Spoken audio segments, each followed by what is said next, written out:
중동에서 이스라엘과 이란이 미사일을 쏘고 난리가 났는데 왜 내 통장에서 매달 빠져나가는 아파트 대출 이자는 단 10원도 안 떨어질까요?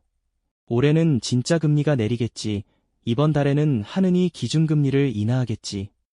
매일 밤 뉴스를 보며 기도하듯 하루하루 버티고 계신 대한민국 평범한 가장 여러분. 오늘 이야기는 저 멀리 사막에서 벌어지는 남의 나라 분쟁 이야기가 아닙니다.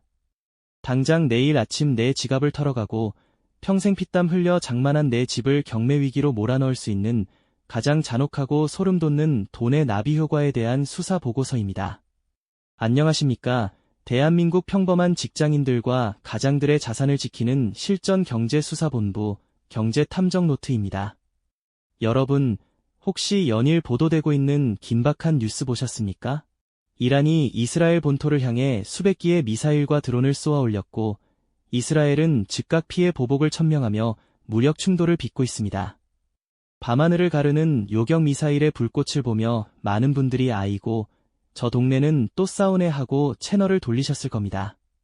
하지만 그 순간 여러분의 스마트폰 뱅킹 앱에 찍혀있는 주택담보대출의 원리금 상환액은 소리 없이 그 무게를 더해가고 있었습니다. 이란이 왜 저렇게 이스라엘을 죽이려 드는지, 그 지독한 증오의 뿌리가 어떻게 7,000km 떨어진 대한민국의 아파트 단지를 덮치고 있는지 그 진짜 이유를 모르면 여러분은 평생 모은 자산을 인플레이션이라는 괴물에게 속수무책으로 뜯기게 될 겁니다. 수사 시작합니다. 지금 쏟아지는 언론 보도를 보면 당장이라도 3차 세계대전이 터질 것처럼 시끄럽습니다. 매일같이 쏟아지는 속보 속에서 우리는 방향을 잃기 쉽죠. 하지만 이 복잡한 실타래를 풀려면 오늘 아침의 뉴스 헤드라인만으로는 부족합니다. 오히려 시간을 거슬러 올라가 저 두 나라가 왜 저렇게까지 서로를 물어뜯지 못해 안달인지 그 깊은 역사적 뿌리부터 파헤쳐야 합니다. 놀라운 사실 하나 알려드릴까요? 지금은 서로를 지도상에서 지워버리겠다고 으르렁거리는 이스라엘과 이란, 이 두 나라는 불과 몇십 년 전까지만 해도 중동에서 둘도 없는 절친이었습니다. 믿어지십니까? 1950년대와 60년대 팔레비 왕조가 통치하던 이란은 지금과 완전히 다른 나라였습니다. 친서방 정책을 펼치며 중동의 현대화를 이끌던 이란에게 주변의 아랍 국가들은 눈엣 가시 같은 존재였죠. 아랍 민족주의가 득세하며 이란을 견제하려 했기 때문입니다. 이때 이란과 똑같은 고민을 하던 나라가 바로 이스라엘이었습니다. 1948년 건국 이후 주변 아랍국들에게 겹겹이 포위되어 생존의 위협을 느끼던 이스라엘은 아랍 세력을 견제하기 위해 비아랍 이슬람 국가인 이란에게 먼저 손을 내밉니다. 적의 적은 친구라는 철저한 지정학적 계산이었죠. 당시 두 나라의 밀월 관계는 상상을 초월했습니다. 이란은 풍부한 석유를 이스라엘에 헐값으로 공급했고 이스라엘은 그 대가로 최첨단 농업기술, 의료 지원, 심지어 군사무기와 정보망까지 이란에 아낌없이 제공했습니다.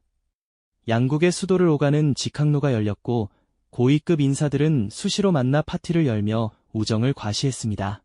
1970년대 후반에는 이란의 자본과 이스라엘의 군사기술을 합쳐 최첨단 미사일을 공동 개발하려던 프로젝트 플라워라는 비밀 군사 작전까지 추진했을 정도니까요. 당시 두 나라 지도자들이 환하게 웃으며 악수하던 흑백 사진들을 보면 지금 방공호에 숨어 벌벌 떠는 양국 국민들의 모습과 겹쳐지며 역사의 지독한 아이러니를 느끼게 합니다. 그렇다면 꿀이 떨어지던 이 두 나라는 도대체 무슨 일이 있었기에 이렇게 불구대천의 원수가 된 걸까요? 모든 것의 전환점, 중동의 운명뿐만 아니라 오늘날 팍팍한 삶을 버텨내는 우리들의 통장 잔고까지 뒤흔들어버린 그 결정적 사건은 바로 1979년에 일어납니다. 바로 이란 이슬람 혁명입니다. 부패한 팔레비 왕조를 몰아내고 호메이니가 이슬람 신정 국가를 세우면서 이란은 하루아침에 친미 국가에서 완벽한 반미, 반서방 국가로 돌변해버립니다. 그리고 그 분노의 화살은 미국의 중동 내 최고 동맹국이었던 이스라엘을 향하게 되죠. 혁명 정부에게 이스라엘은 더 이상 협력 대상이 아니었습니다. 이스라엘은 이슬람의 성지인 예루살렘을 불법으로 강점하고 있는 시오니스트 정권이자 타도해야 할 작은 사탄으로 규정되었습니다. 이란은 이스라엘의 존재 자체를 부정하며 그들을 중동 지도에서 완전히 지워버리겠다는 이념적 투쟁을 국가의 최우선 과제로 삼게 됩니다. 하지만 이란도 바보는 아니었습니다. 막강한 미군을 등에 업은 이스라엘과 전면전을 벌이는 것은 자살 행위라는 것을 알고 있었죠. 그래서 이란이 선택한 아주 교묘하고 치명적인 전략이 바로 저항의 축, 엑시스 오브 리지스턴스를 구축하는 것이었습니다. 이란은 자신들이 직접 피를 흘리는 대신 이스라엘 주변에 있는 반이스라엘 무장단체들에게 막대한 자금과 무기를 지원하기 시작합니다. 레바논의 헤즈볼라, 팔레스타인의 하마스, 예멘의 후티 반군, 시리아의 민병대까지 이스라엘을 사방에서 둘러싼 거대한 거미줄 같은 포위망을 완성한 것이죠. 이 숨막히는 포위망 속에서 이스라엘을 더욱 미치게 만든 것은 바로 이란의 핵개발 프로그램이었습니다. 중동에서 유일하게 사실상 핵무기를 보유하고 있는 이스라엘에게 자신들을 지도에서 지워버리겠다고 공언하는 이란이 핵폭탄을 손에 쥐는 것은 국가의 멸망을 의미하는 가장 확실하고도 공포스러운 시나리오입니다. 이때부터 두 나라 사이에는 수면 아래에서 펼쳐지는 잔혹한 그림자 전쟁, 세도5이 시작됩니다. 이스라엘의 정보기관 모사드는 이란의 핵시설에 컴퓨터 바이러스를 심어 원심 분리기를 파괴하고 이란의 핵심 핵 과학자들을 암살했습니다. 이란 역시 이에 질세라 이스라엘 민간 시설에 대한 대규모 해킹 공격과 해외 표적 타격으로 보복을 감행했죠. 서로 직접적인 선전포고만 하지 않았을 뿐 보이지 않는 곳에서는 피 튀기는 전쟁이 수십 년간 끊임없이 이어져 온 것입니다. 마치 팽팽하게 당겨진 고무줄처럼 언제 끊어져도 이상하지 않을 아슬아슬한 긴장 상태가 중동의 하늘을 뒤덮고 있었습니다. 그런데 최근 이 팽팽했던 고무줄이 마침내 끊어져 버렸습니다. 오랜 세월 대리 세력을 앞세워 간접적으로 싸우던 두 맹수가 드디어 서로의 본토를 직접 타격하며 전면으로 튀어나온 것입니다. 시리아 주재 이란 영사관이 폭격당하자 이란은 이스라엘 영토를 향해 사상 처음으로 대규모 발사체를 날렸고 이스라엘 역시 재보복을 감행했습니다.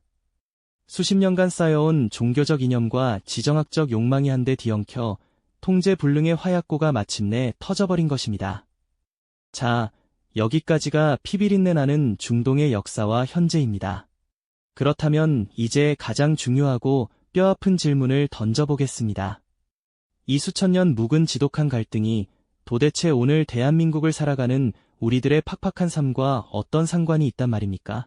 중동에서 드론이 날아다니는 것과 내가 매달 은행에 갖다 바치는 아파트 주택담보대출 이자가 도대체 무슨 관계가 있기에 이렇게 장황하게 설명하는 걸까요?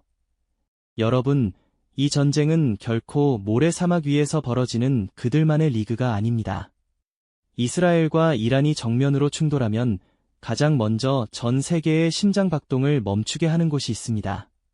바로 전 세계 원유 물동량의 20%가 지나가는 중동의 좁은 바닷길, 호르무즈 해협입니다. 만약 확전으로 인해 이곳 유조선 통행이 막힌다면 어떻게 될까요? 배럴당 80달러 선에서 움직이던 국제 유가는 순식간에 우주로 치솟을 것입니다. 기름값이 폭등하면 그 불길은 가장 먼저 세계 경제의 대통령인 미국의 심장부로 옮겨붙습니다. 원유는 모든 산업의 핏줄입니다. 기름값이 오르면 공장 가동 비용이 오르고 물류비가 치솟으며 마트 매대에 진열되는 모든 생필품의 가격표가 무섭게 바뀌기 시작하죠. 즉, 미국 연준이 그토록 피를 토하며 때려잡으려 했던 인플레이션이라는 괴물이 중동의 전쟁이라는 먹이를 먹고 다시 부활하는 것입니다. 미국의 물가가 다시 튀어오르면 시장이 그토록 애타게 기다리던 미국 기준금리 인하는 완전히 물 건너가게 됩니다. 물가를 잡으려면 돈줄을 조여야 하니 연준은 현재의 고금리를 질질 끌고 갈 수밖에 없습니다. 자, 미국이 금리를 안 내리고 꽉 쥐고 있으면 대한민국은 어떻게 될까요?